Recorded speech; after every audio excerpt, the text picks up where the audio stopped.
Getting to the heart of the matter and this turning point in evolutionary history, the real game changer, was around 50 million years ago with the emergence of the mammals. So what is it about the mammals that made them the most dynamic, the most flexible, the most intelligent, the most social class of life on the planet? And being warm-blooded led to many other changes as well. And so they swapped their cold, hard scales for soft fur and skin. They developed internal gestation, which is keeping the egg inside the womb, growing the baby inside the body of the mother. But the word mammal comes from the word memory. It's not M-E-M, it's M-A-M-M, mammary glands, boobs basically. Why should that be the defining feature? Breastfeeding, this nurturing, this nursing of the child, is the core, the essence of love. This warm, intimate, beautiful mother-child bond. If you go to the amphibians and the reptiles, there's very little parental care and protection. They either lay their eggs and they leave, or they look after the eggs for some time. Some of them, very few of them, like this one species of frog and crocodiles, surprisingly, look after their babies. But with mammals, you have this relationship, and that leads to real, genuine social bonds that extend beyond the mother and child to the siblings, to the father, to the community, the troop, and it's family, extended family, cousins and aunties and uncles and all of that. So what scientists have discovered is that the size of a social group is directly proportional to the size of the brain, adjusting, of course, for the size of the animal. What that means is that the brain expanded because of the complex, to deal with, to cope with, to navigate the complexity of relationships. And what does that entail? Living together in social groups means that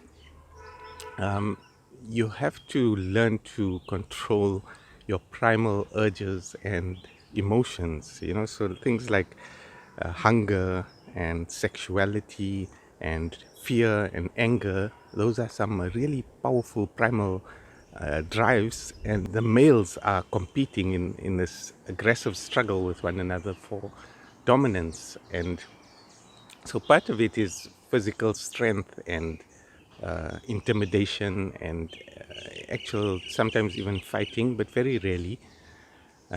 Mostly it's sorted out through intimidation. One guy, they both puff themselves up and then they display and then they shout, and one eventually backs down and submits, and then this one has the dominance over him, and so the other one averts his gaze or cowers in submission. And eventually you get the alpha male who is dominant over everyone. No one else can intimidate him. So, but there's more to it than just physical aggression and fighting and strength. There's also social intelligence, social bonding. The males also groom each other, and they build alliances, friendships and alliances. And it's really this power base that keeps an alpha male at the top. So his relationship with his second in command and third in command, and sharing.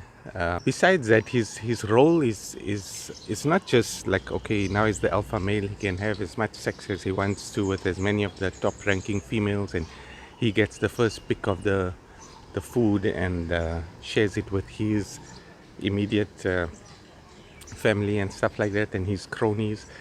It's also that he leads the patrol, the border patrol, when they fighting off rival troops or packs or whatever it is.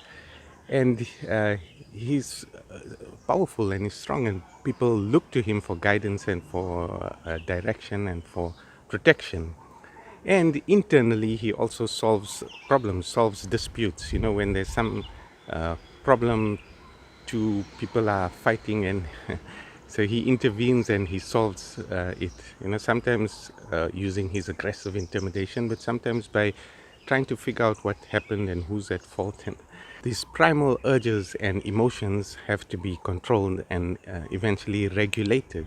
And what this means is that uh, you have to learn to consider your options and think about the needs of another person, and sharing, and so the reptilian mindset is all about survival of the individual. There's very little of altruistic concern. That's why the you look into the eyes of a snake, a serpent. It's devoid, it's cold, it's devoid of any feeling and warmth, because there's no chance of any connection. So we can have a connection with any mammal. That's why we form such bonds and have such loving relationships with our pets, our cats and our dogs, and horses, and even cows. And people even have pet hamsters and rats and things like that, and you can have some kind of a bond there because there's some kind of a mammalian social, I don't want to call it an instinct, because it's something that's actually beginning to go beyond the instinct, to transcend the instinct. If you look in the books, the textbooks, and that, they tell you the prefrontal cortex is the seat of executive functioning. But really speaking, what it is, the main roles of the frontal lobes, the prefrontal cortex, is social and emotional regulation, self-regulation. And so these links between the limbic system, in the middle, it's the and even deeper areas of the primal self. The prefrontal cortex sets up these loops. So these have been built over millions of years of mammalian evolution, and so we begin to control our anger, and we begin to control our fear within the context of our social group and our social setting, and we begin to control our sexual impulse and urge, because if you think about it, chimpanzees and all mammals, all creatures, are governed by instinct, and instincts automatic. It's got its own set of rules, and it tells you how to behave, and you don't really have a choice in the matter. But human intelligence, human will, is stepping outside of instinct, and that's when we have to take responsibility for our choices, and that's when we become free to make choices, actually. And so yeah, when for untold millennia, I mean millions, billions of years, sexuality was governed by instinct, and now you have intelligent free will and choice, then something new has to come in to govern the sexual instinct, these powerful urges and energies, and that comes in the form of culture. And so, religion is an inseparable part of culture, and religion begins to work against the instinct. So if you look at all the religious rules and regulations and taboos, the most important ones are governing instinctual urges and primal emotions and stuff like that. This point of the emotional roots of belief.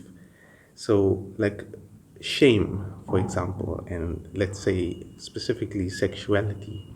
So, now looking back from the modern and postmodern and meta-modern world, we look back and we try to understand the world of 300 years ago, of the Renaissance and the Enlightenment, or 1,400 years ago, the time of Muhammad, or 2,000 years ago, the time of Christ, or 3,000 years ago, the time of Moses, or 10,000 years ago, the beginning of civilization, settled civilization, or 50,000 years ago, when the first um, idols, and we're trying to understand these um, ancient people, prehistoric people. There's also the alpha female, or it's not in the same sense. It's not the female, the matriarchy, not a dominance hierarchy.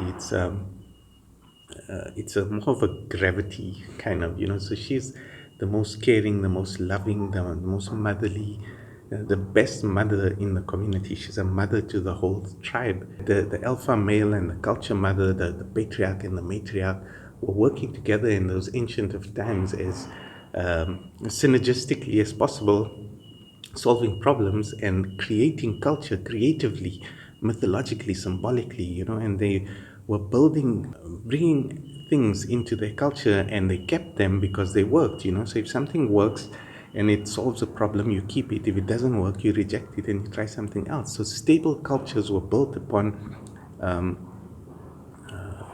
not just intelligent and smart, but brilliant social innovations. Like you look at these circumcision rituals in Africa and in other parts of the world, shame was a major part of it. So like they would, the males of the community, they dress up in these scary costumes with masks and straw and everything. Like they look like demons, and they come making lots of noise, and they grab all the boys from their mothers and they take them to the hut, the circumcision hut, and they chop their dicks off, and it's painful and it's terrifying and it's traumatizing, and then these boys come out of the hut days later, and the men dress them up as little girls, and they ridicule them, they parade them through the community, and they laugh at them and mock them.